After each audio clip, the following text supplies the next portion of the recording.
மறைந்த திமுக தலைவர் கருணாநிதியின் 101வது பிறந்த நாள் இன்று தமிழகம் முழுவதும் கொண்டாடப்பட்டு வருகிறது.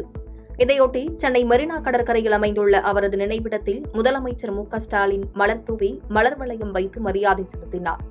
அவருடன் அமைச்சர்கள் துரைமுருகன், ஏவா வேலு, சேகர் பாபு, கே.என். நேரு மற்றும் திமுக எம்பிக்கள், நிர்வாகிகள் மற்றும் தொண்டர்கள் உள்ளிட்டோரும் மரியாதை செலுத்தினர். தமிழ்நாட்டின் முன்னாள் முதலமைச்சர் மு. கருணாநிதியின் 101வது பிறந்த நாளை பல்வேறு அரசியல் தலைவர்கள், பிரபலங்கள் வாழ்த்து தெரிவித்து வருகின்றனர்.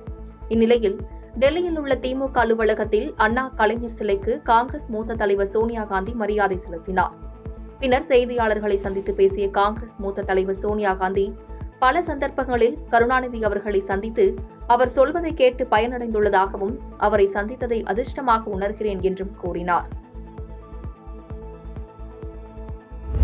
டெல்லியில் சில நாட்களாக வெப்பநிலை கடுமையாக உயர்ந்துள்ளது. 50 டிகிரி செல்சியஸிற்கு கூடுதலாக வெப்பநிலை உயர்ந்துள்ள சூழலில் வெப்ப அலையும் மக்களை வாட்டி வருகிறது. இதனால் வடக்கு மற்றும் தென்மேற்கு டெல்லியில் கடுமையான தண்ணீர் பற்றாக்குறை ஏற்பட்டுள்ளதால் தண்ணீர் லாரிகளில் கொண்டு சென்று நீர் வழங்கப்படுகிறது.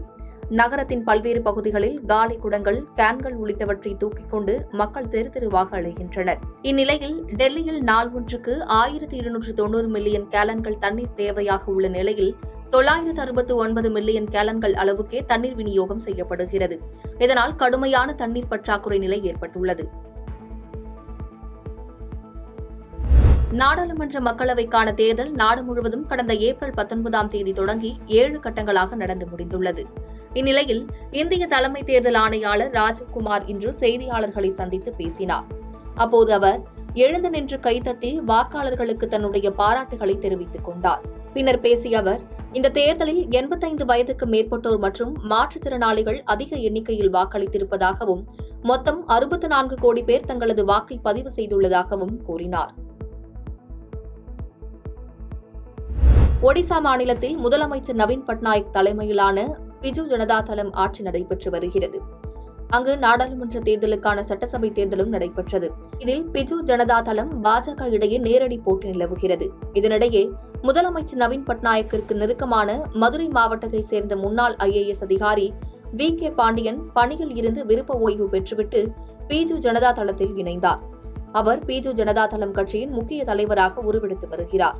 இந்நிலையில் சமீபத்தில் V.K. பாண்டியனை விமர்சிக்கும் வகையில் விளம்பரம் ஒன்றை பாஜக வெளியிட்டிருந்தது. இதற்கு கண்டனம் தெரிவித்து அதிமுக முன்னாள் அமைச்சர் ஜெயக்குமார் எக்ஸ் தளத்தில் பதிவிட்டுள்ளார். அதில் தமிழகத்தை அவமதிக்கும் வகையில் பாஜக ஈடுபடுவதாக கண்டனம் தெரிவித்தார்.